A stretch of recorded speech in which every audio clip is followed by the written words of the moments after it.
Assalamualaikum warahmatullahi wabarakatuh. Di sini saya akan membahas ragam bahasa dan karakteristik.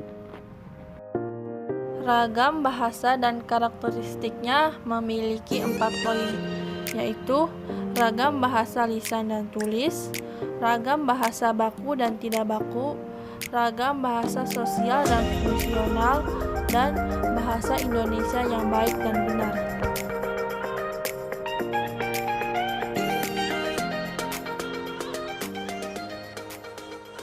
Ragam bahasa lisan adalah bahasa yang dihasilkan alat ucap dengan fonem sebagai unsur dasar.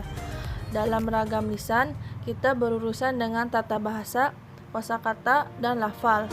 Dalam ragam bahasa lisan ini, pembicara dapat memanfaatkan tinggi rendah suara atau tekanan, air muka, gerak tangan, atau isyarat untuk mengungkapkan ide. Karakteristik ragam bahasa lisan: 1. Memerlukan kehadiran orang lain. 2. Unsur gramatikal tidak dinyatakan secara lengkap.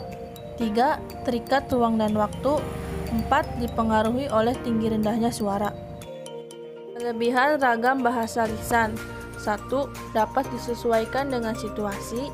2. Faktor efisiensi. 3. Faktor kejelasan karena pembicara menambahkan unsur lain berupa tekan dan gerak anggota badan agar pendengar mengerti apa yang dikatakan, seperti situasi, mimik, dan gerak-gerak pembicara. 4. Faktor kecepatan. Pembicara segera melihat reaksi pendengar terhadap apa yang dibicarakannya. 5. Lebih bebas bentuknya karena situasi yang memperjelas pengertian bahasa yang dituturkan oleh penutur. 6. Penggunaan bahasa lisan bisa berdasarkan pengetahuan dan penafsiran dari informasi audit, visual, dan kognitif. Kelemahan ragam bahasa lisan: 1. Bahasa lisan berisi beberapa kalimat yang tidak lengkap, bahkan terdapat frase-frase sederhana. 2. Penutur sering mengulangi beberapa kalimat. 3. Tidak semua orang bisa melakukan bahasa lisan. 4. Aturan-aturan bahasa yang dilakukan tidak formal. Ragam bahasa tulis adalah bahasa yang dihasilkan dengan memanfaatkan tulisan dengan huruf sebagai unsur dasarnya. Karakteristik ragam bahasa tulis: 1. Tidak memerlukan kehadiran orang lain. 2. Unsur gramatikal dinyatakan secara lengkap. 3. Tidak terikat ruang dan waktu. 4. Dipengaruhi oleh tanda baca atau ejaan. Kelebihan ragam bahasa tulis: 1. Informasi yang disajikan bisa dipilih untuk dikemas sebagai media atau materi yang menarik dan menyenangkan. 2. Umumnya memiliki kedekatan budaya dengan kehidupan masyarakat. 3. Sebagai sarana memperkaya kosakata. 4. Dapat digunakan untuk menyampaikan maksud, membeberkan informasi, atau mengungkap unsur-unsur emosi sehingga mampu mencanggihkan wawasan pembaca. Kelemahan ragam bahasa tulis: 1. Alat atau sarana yang memperjelas pengertian, seperti bahasa lisan, itu tidak ada akibatnya. Bahasa tulisan harus disusun lebih sempurna. 2.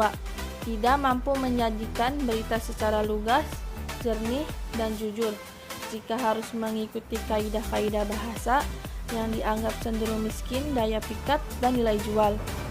3. Yang tidak ada dalam bahasa tulisan tidak dapat diperjelas. Oleh karena itu, dalam bahasa tulisan diperlukan keseksamaan yang lebih besar.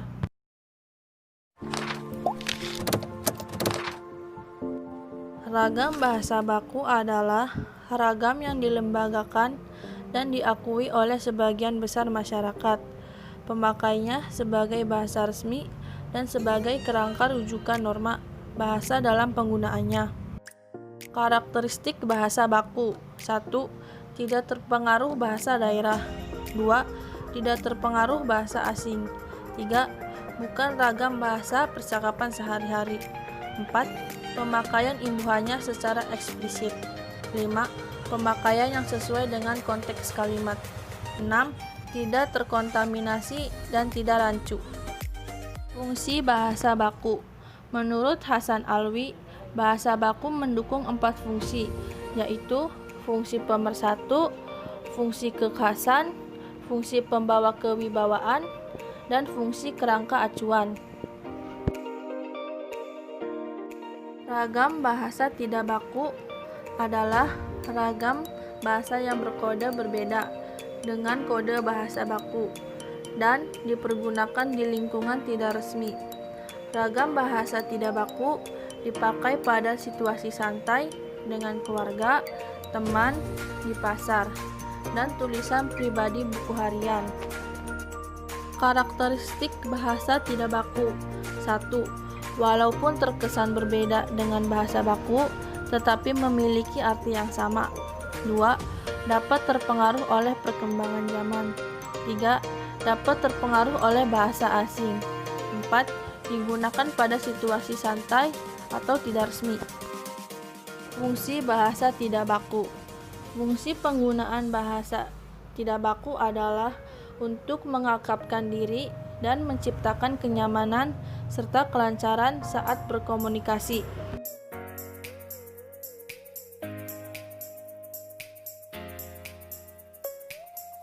Ragam bahasa sosial yaitu ragam bahasa yang sebagian norma dan kaidahnya didasarkan atas kesepakatan bersama dalam lingkungan sosial yang lebih kecil dalam masyarakat.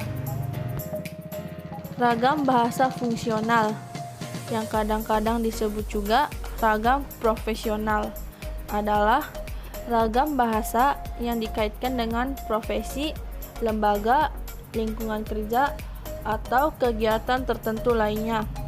Ragam fungsional juga dikaitkan dengan keresmian dengan penggunaannya.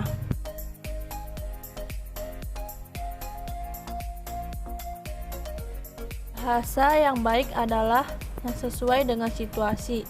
Sebagai alat komunikasi, bahasa harus dapat efektif menyampaikan maksud kepada lawan bicara. Ada 5 ragam bahasa yang dapat digunakan sesuai situasi, yaitu 1. Ragam beku yang biasa digunakan pada situasi hikmat. 2. Ragam resmi yang biasa digunakan dalam situasi resmi. 3. Ragam konsultatif yang biasa digunakan dalam pembicaraan yang terpusat pada transaksi atau penukaran informasi. 4. Ragam santai yang biasa digunakan dalam suasana tidak resmi. 5. Ragam akrab yang biasa digunakan antara orang yang memiliki hubungan sangat akrab.